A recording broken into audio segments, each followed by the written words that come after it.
I will if you have a fat DeLorean waiting for me the next time I get here. So always, mate. Yeah. As soon as I finished it, you can have the first one.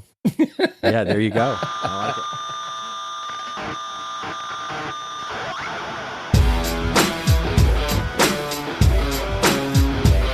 Hello and welcome to episode 216 of the Rockstar CMO effing marketing podcast.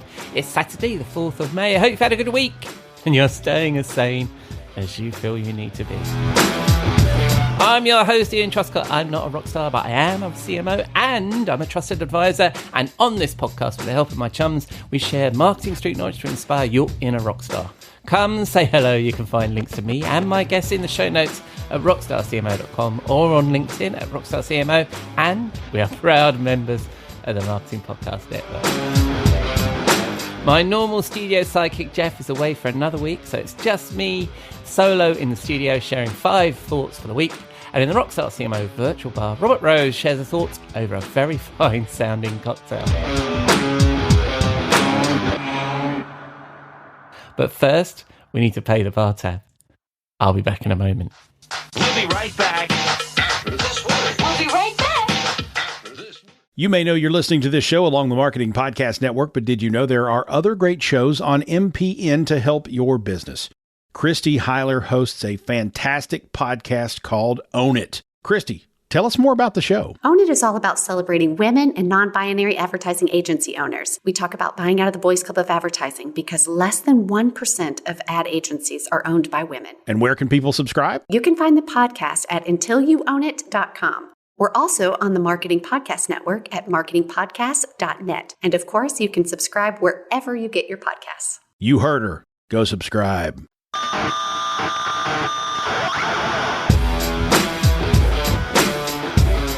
All right, let's get this show started with 5 thoughts from me inspired by my week. 5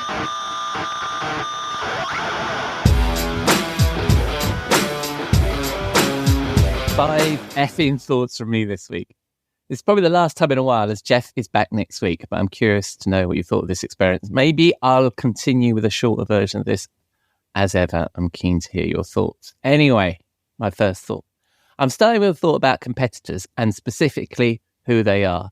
Last week, I talked about the importance of having competitors. It demonstrates a market, and often your competitors have probably done the hard work in establishing the category and marketing the problem you're trying to solve. So competitors are important and we should embrace them. And if you think about an industry event, you know, these are often seen as a honeypot of opportunities for vendors. And you need other vendors to support the existence of an industry event. Can you imagine an industry event with just one vendor? It wouldn't be an industry event anymore. So we need that kind of community of competitors in order to kind of have a market that we can play into. But then what are those other competitors aside from the traditional ones that do the same thing as you, but slightly differently and obviously aren't as leading or as innovative as you are?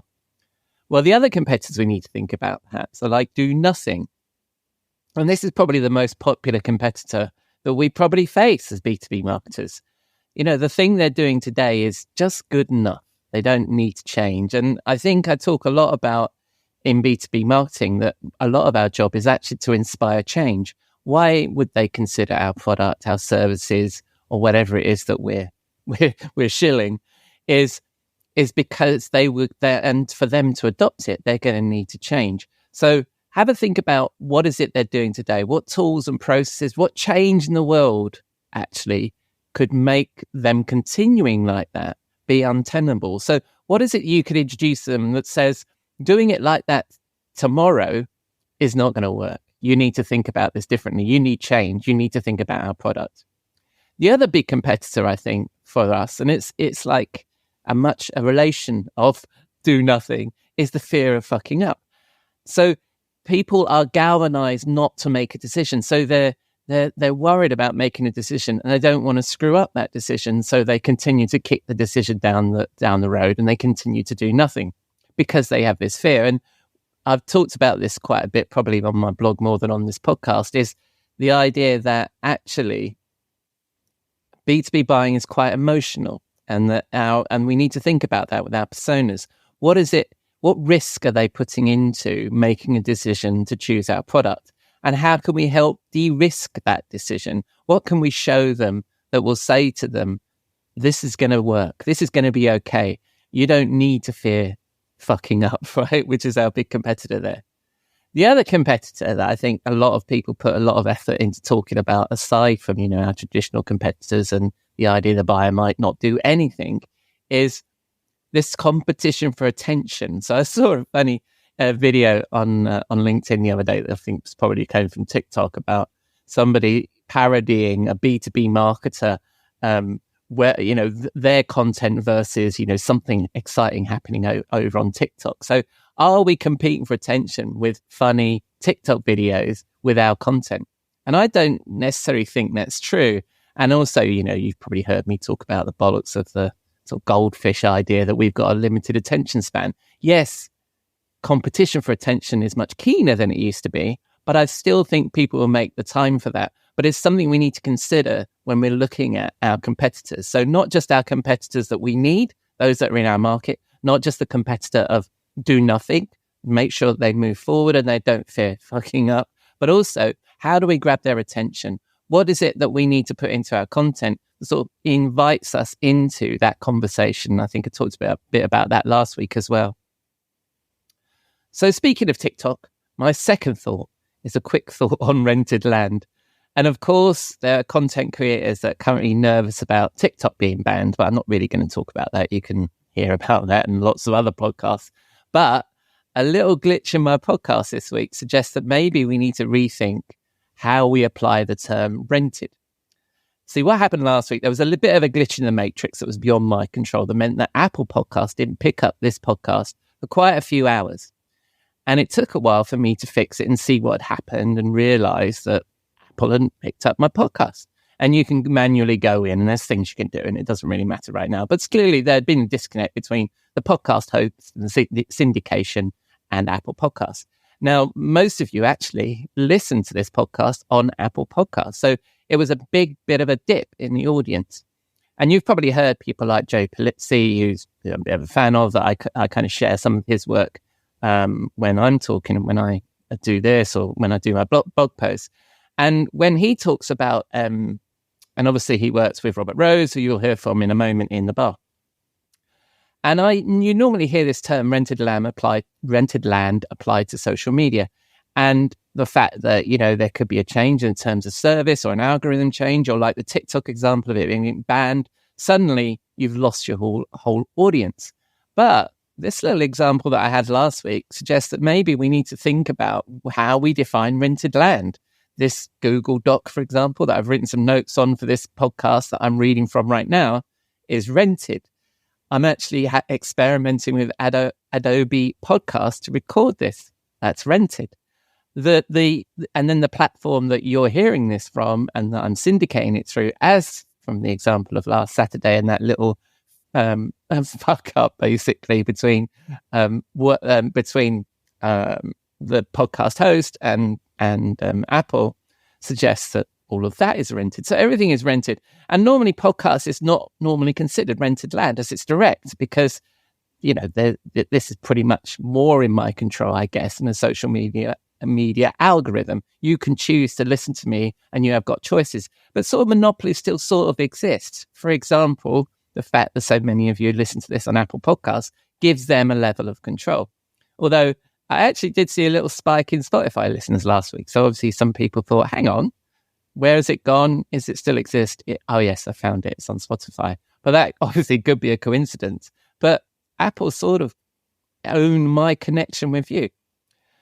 I'm not sure where I'm going with this in terms of conclusion, because normally, the conclusion with these things, with dealing with a monopoly, that sort of the content marketing folks will tell you about rented land, is you need to diversify. If this podcast or creating TikTok videos were my main business, I'd need to consider broadening that media portfolio. And of course, the only thing you really own is your email list. And then if you take this argument even further, obviously you don't, because you've got it on a platform that you're renting, right? So whether that's MailChimp or HubSpot or whatever it is, or Beehive as I use, you're still renting that space. So maybe we just need to chill out a bit on this rented land term. We all have to rent. but make sure we have multiple properties. So that's a little thought there about rented land. And speaking of email, my third thought is about cold sales emails, and particularly one I received this week. I shared it in my Tuesday 2 cents column and it resonated with my LinkedIn network, so I thought I'd share it here. I'm working with a client and they plan on attending an exhibition. So I've emailed the organisers and I'm using a brand new email address for this client. And it seems the organisers have decided that sharing my name and my shiny new email address with a list of marketing vendors is fair game. Sure, it's fine. Maybe having a quieter inbox, a new client, or the fact that I actually need to understand this new category that I'm working in has me opening up more of these sales emails than I normally would. But reading through a few of them, I started to think, what do they want me to do? Here's an example of one of those emails. It started by saying, and it started quite strong. Hi, Ian. The introvert in the corner at a party often fades into obscurity, and in a world saturated with content and fierce competition, simply pushing messaging won't cut it. Or simply pushing messages won't cut it. That sounds like poetry to me. I'd like to nick that, especially as I'm a bit of an introvert. That sounds great. Or maybe actually I'm a shy extrovert, but that's a conversation for another day. The email continues referring to the event that we are attending, which kind of triggered this whole, them cold calling me, I guess. The event is your opportunity to truly stand out and leave a lasting impression, and our company are here to offer you our expertise. Our team of 140 experts is dedicated to providing you with the tools you need to maximize your experience, all at a fraction of our usual rates. Click on the link below, have a review, and we would be more than happy to jump on a call to discuss further. They tell me the opportunity, right? So I can truly stand out. And they conclude by offering me some services for cheap, right? At a fraction of their normal rate. But what is it? What tools do I need to maximize my experience of an event?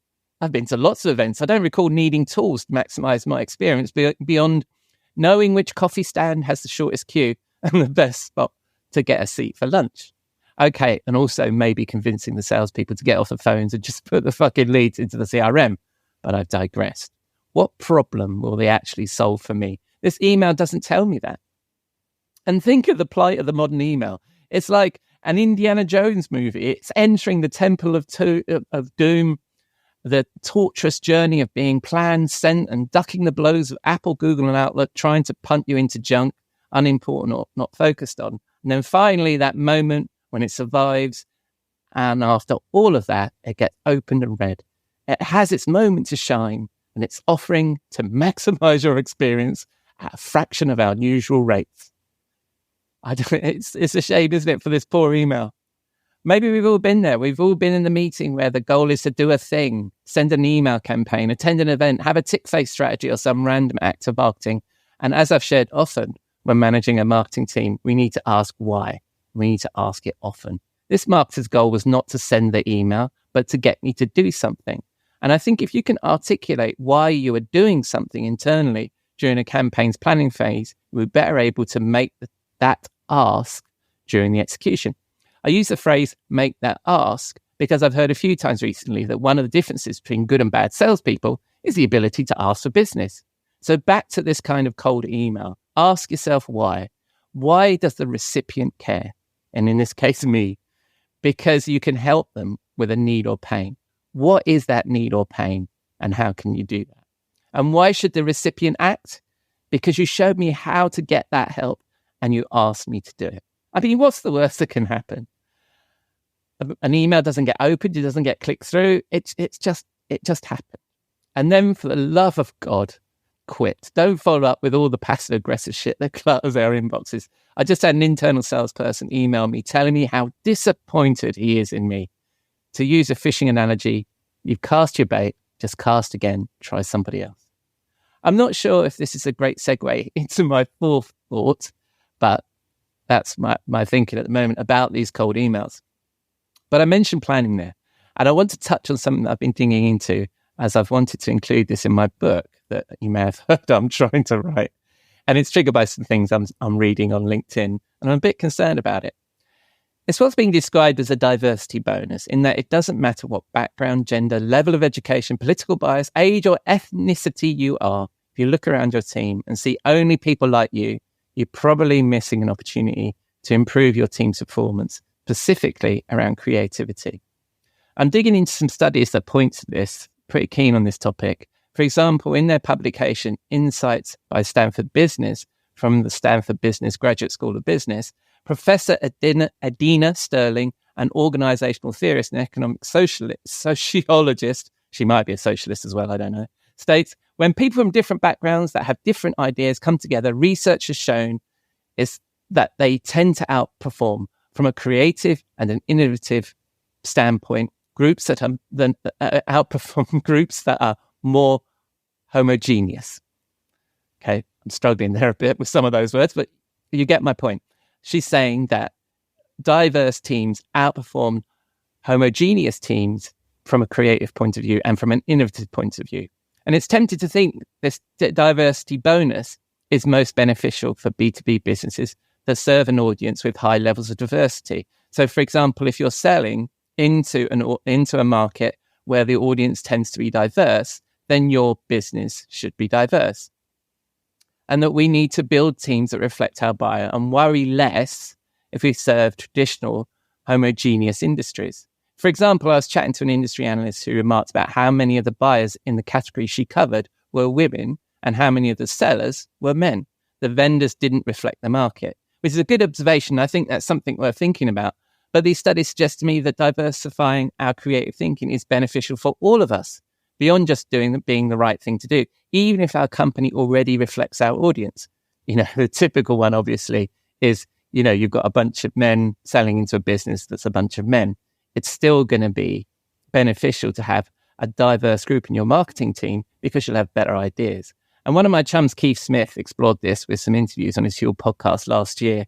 I'll include a link to some of those ideas in the show notes and some of his episodes. Specifically, he looked at how education plays a role here. Not all creative kids and potentially great marketers can go to university or do unpaid internships. So there's a big sort of topic around education that I'm not going to dive into here. It's a big topic. And that was just a quick thought. Take a look around your team. Is everyone the same?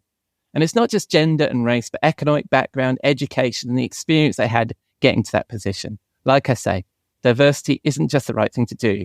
You just could be missing out. So for my final thought, something a little lighter, but in the ballpark of shaping our organizations. You might have seen on LinkedIn a relatively new feature called collaborative articles, which seem to be spawned by AI. And some of them are absolute shit, to be honest. And I'm guessing they're being used by LinkedIn to help train the AI.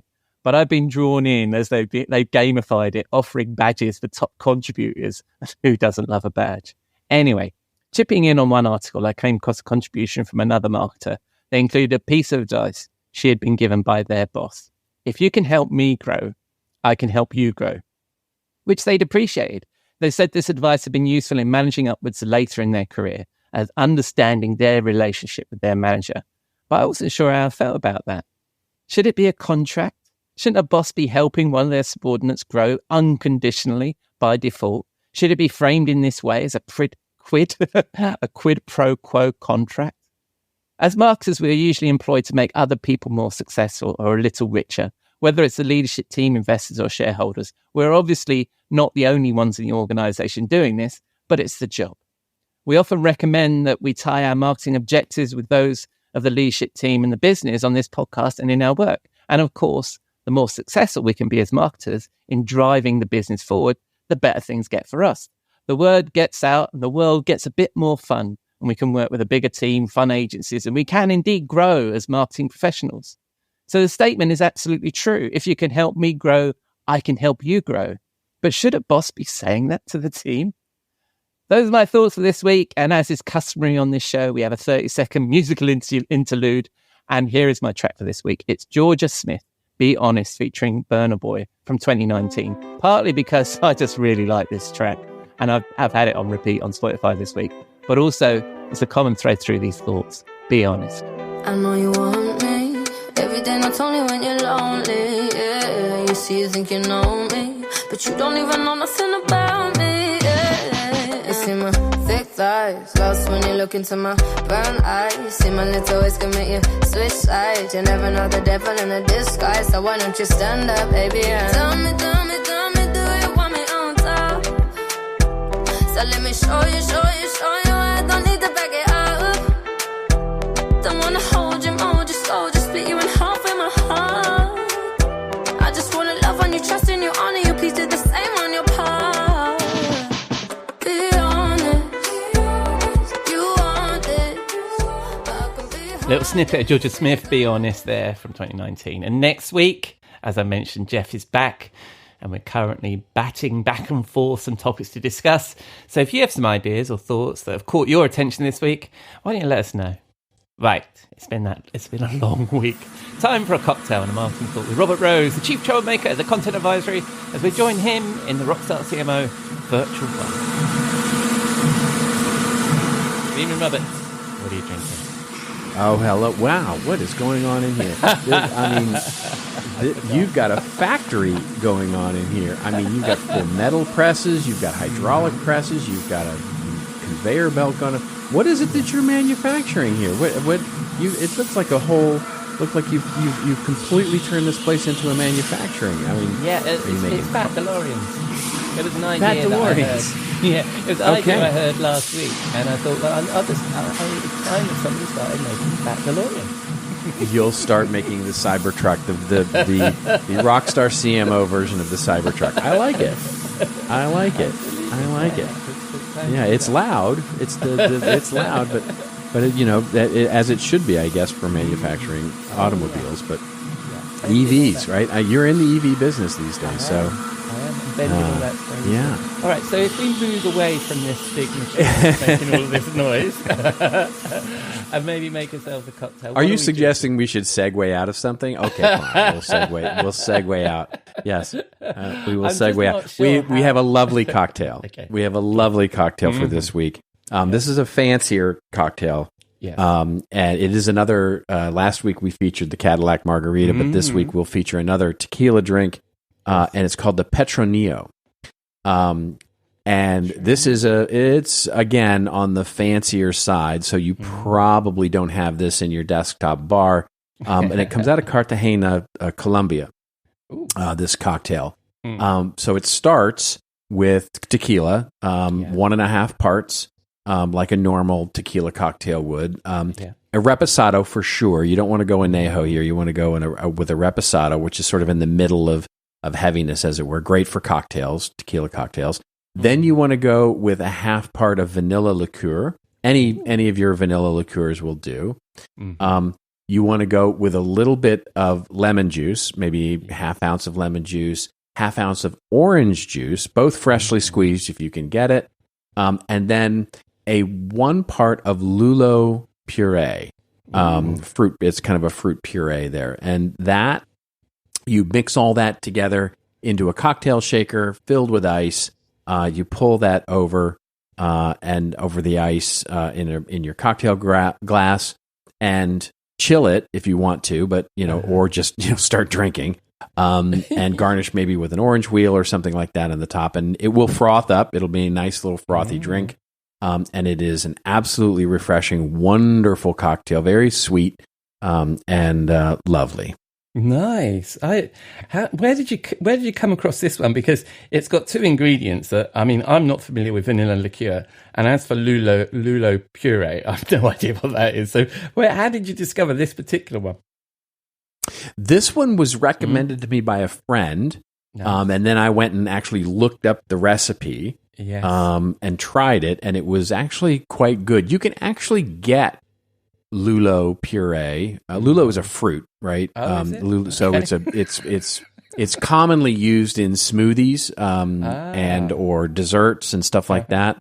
If you just Google lulo puree, you can probably find it. I mean, certainly it's on Amazon or anything like that. So it's not as hard to find as you think it might be.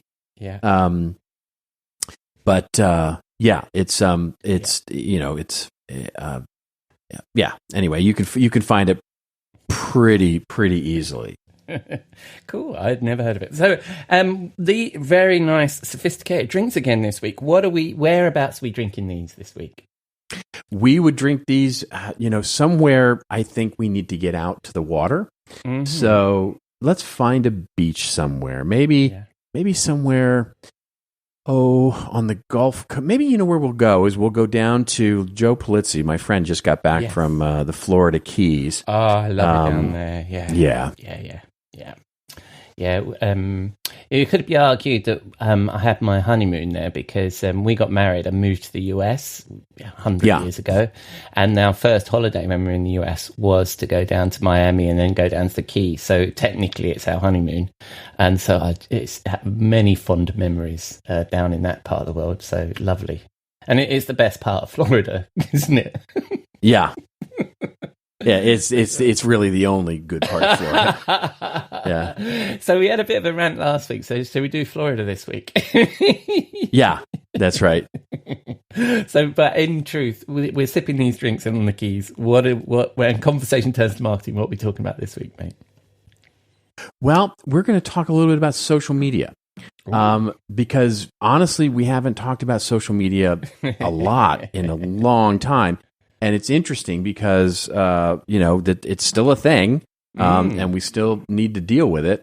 And we just recently did some thinking on this and put some research together and all of that. And there's a lot going on in social media, but it feels like a lot of we were getting a lot of questions from clients about like, well, what the heck should we be doing with social media now, right? Yeah. Is it where does it stand with Twitter and X, and what do we do with Facebook, and what's going on with TikTok and the ban and all that kind of stuff? So it felt like a good time to start thinking about it.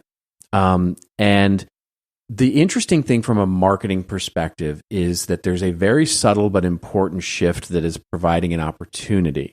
And what I mean by that is that when you look at all the research, and we've got it all on our website if you want to go look at all the different research. We just did this webinar on it. But basically, the research says two things are happening. It is growing, but it's a different kind of growth. In other words, what we see is passive versus active consumption, meaning that as users of social media, as consumers of social media, we as consumers, our audiences, they're not sharing as much anymore. They're not clicking as much anymore. Clicking on news articles on social media is down exponentially across most all platforms. Sharing is down, and posting is down. And what that means, however, is that consumption of content is up. So if you think about that sort of balance of content creators on social media versus content consumers, this isn't the right percentage, but basically you can think of it like this. If it was 80-20 before, right, where 80% of us are consuming content and 20% are posting content, well, that's probably more like 95-5 now, or 90-10, right? So it's come down quite a bit. And so the shift, however, gives some kind of interesting opportunities, which is one, as brands, we're no longer competing with people posting pictures of their breakfast anymore like we used to in 2015, 2016, 2017. So we are really competing with engagement of audiences, and we're competing with other brands against trying to engage those same audiences. So in other words, there is now, which maybe wasn't, we used to bitch that, organic reach was down to zero and all those kinds of things. And we had to use paid media and social to be able to get any sort of attention. Well, that our organic opportunity is now starting to re-emerge because the competition is lower in terms of the content. However, the content itself has also changed. So, for example, for those brands that are simply using their social media feeds as a glorified press, feed, in other words, every article they produce to their blog, they just post to social media dutifully and blah, blah, blah. They're not seeing much action at all. Those that are actually focusing on creating holistic, engaging content in the actual channel itself and specific to the channel itself are finding much greater opportunities for engaging those audiences. And that's the real shift in the content strategy for what we're seeing in social media. And the other aspect of that is, what we would call maybe ephemerality. In other words, creating digital scarcity, like eventizing your content on social media as much as possible. So making it the kind of thing where if you don't take action on this now, you're going to miss it. Like, whether it's a registration for one of your webinar programs, or whether it's a event, or whether it's a video that disappears, or those kinds of things, we're starting to see that really become the focus. And so it gives us really a renewed focus on social media as a platform to engage our audiences, and a much bigger decrease in looking at social media as a place to, quote unquote, create community. In other words, creating your community there, if all you're doing with your Facebook page or your LinkedIn group or whatever is basically servicing people who are bitching and moaning about your product, probably not a great solution for you. However, using it to actually engage and use as a broadcast media, paid or otherwise, is probably a good strategy.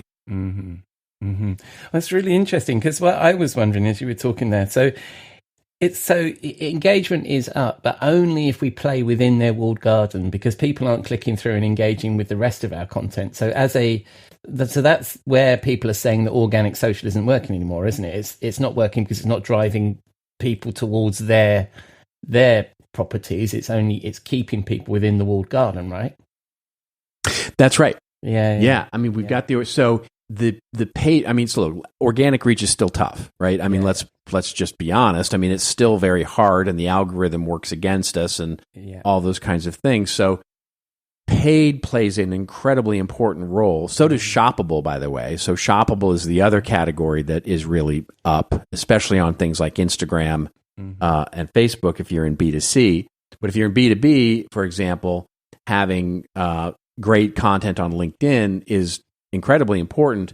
However, now what we're seeing is that people matter more.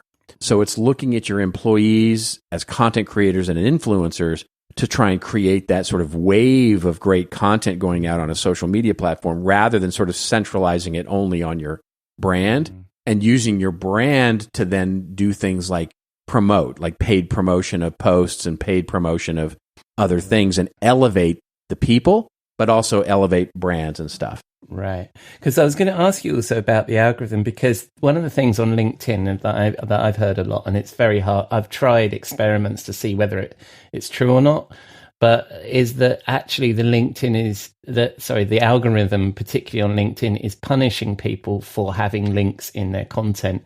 And I think whether that's true or not, people are believing in it, aren't they? And they're less inclined to put links in their content. So therefore they're fueling that, aren't they? That there will be fewer links out. I mean, I think anybody who's, so the one thing that I've learned from those who really understand social media is that if you're trying to figure out if you think you've got the algorithm figured out, you're wrong. Because here's the thing. What people don't realize is that one, the algorithm changes back and forth all the time. So companies are changing their algorithm. Two, the algorithm changes differently for different user sets, different segments of populations. So, for example, you may, as a person, get a long form post with a link in it may perform amazingly well for you because you're not part of the algorithm. You're not part of the algorithm that deprecates such things because they're testing, they're working all the time to roll out new versions. So you don't know, basically. So the only way to really think about that is to say to yourself, what's the most valuable thing I can do? Now, I tend to, for example, anytime I'm doing a longer form post where I want somebody to take an action, like register or do something like that, or go off to an article, I tend to put it in the first comment only because then I can put an image in, a different kind of image in, because it's, for example, with LinkedIn, you can't put an image and a link in, right? Yep. So that are separate from each other, right? You can put a link in that uses the image of the actual page or featured image or whatever it is.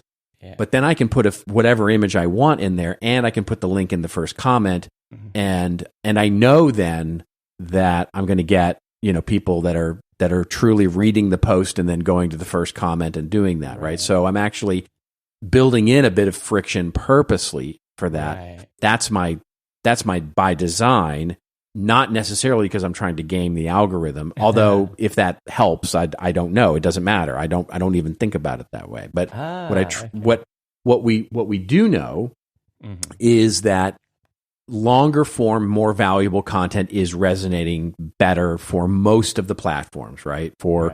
Especially that which allows you to do such, not necessarily Threads or Instagram, but the, Facebook and LinkedIn, they tend to reward valuable content that's contained within their ecosystem. And that just makes sense if you think about it. And that, keeps people in the ecosystem. So content that gets a lot of comments right away, content that, that tends to get a lot of, views, and then that views tend to go up and all those kinds of things. So, there are hashtag things to do in there and all those kinds of things to do. But I think if you just focus on high quality engagement, you're going to be fine. It's interesting because I was going to ask you about your strategy with the links in the comments, because I noticed that you do that, and I just wondered about that on the basis. So it was good to hear your explanation of that, which makes a lot of sense. It's not just gaming the algorithm. It's just that LinkedIn doesn't allow you to do what you need it to do, and also adding that extra level of friction kind of. Are you committed to clicking through to this thing or not, right? So that's the primary reason. Yeah, that's the primary reason for me, right? Because then what I'm getting is people who have read the post and then went, oh, great, that's in the first comment, and I'll go click through. Yeah. I know the people who are clicking through are interested, right? Absolutely. Instead of just accidentally clicking on something to go, I can't read the post, I'm going to go read it on whatever it is, right? And there's nothing to click there. Yeah. So I'm going to be totally transparent. And if I get a little bit of better organic reach because of it, great. But that's not why I'm doing it. No, it's good. And I know that you did a lot of research into this. And I don't know about you, but I saw a really good webinar on this the other day. Do you any idea where I might find something like that? Well, yes, the webinar with all of our research, with the slides and a couple of good guides. Are available on our website, which is contentadvisory.net, and you'll see it in our featured. You'll see it featured on our website in our newest thoughts. Splendid. I shall share a link to that, obviously, in the show notes. Lovely. And when people spin the dial on the interwebs, where are they going to find you, my friend? They are going to find me on LinkedIn, on social media. And that's pretty much it. Although I am having some fun on Threads as well. Although I'm not posting there nearly as often as I thought I might. No, I agree. I'm having trouble getting Threads into my routine. I've got LinkedIn in my routine. I'm having a bit of trouble with Threads. But yes, same here. Yeah, it was an excellent webinar. And so you'll be posting links in the comments on LinkedIn. And more importantly to me, mate, and very easy to measure is, will you be in the bar next week? I will if you have a fat DeLorean waiting for me the next time I get here. So always, mate. As soon as they finished it, you can have the first one. Yeah, there you go. I like it. The Rockstar CMO fat DeLorean coming off the line now. All right, mate. I'll see you then. Cheers.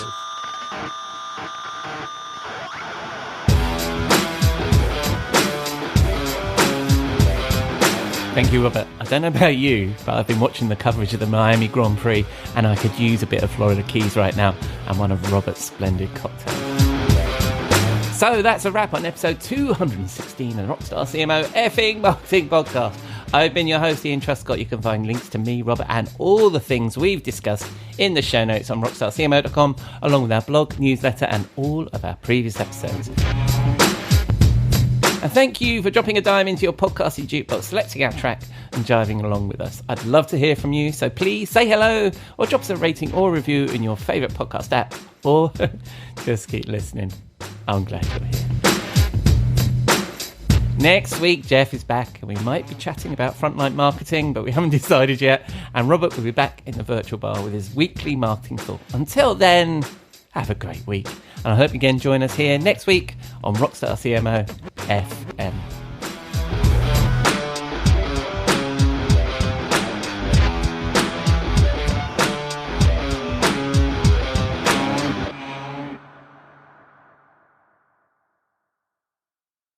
This podcast is heard along the Marketing Podcast Network. For more great marketing podcasts, visit marketingpodcasts.net.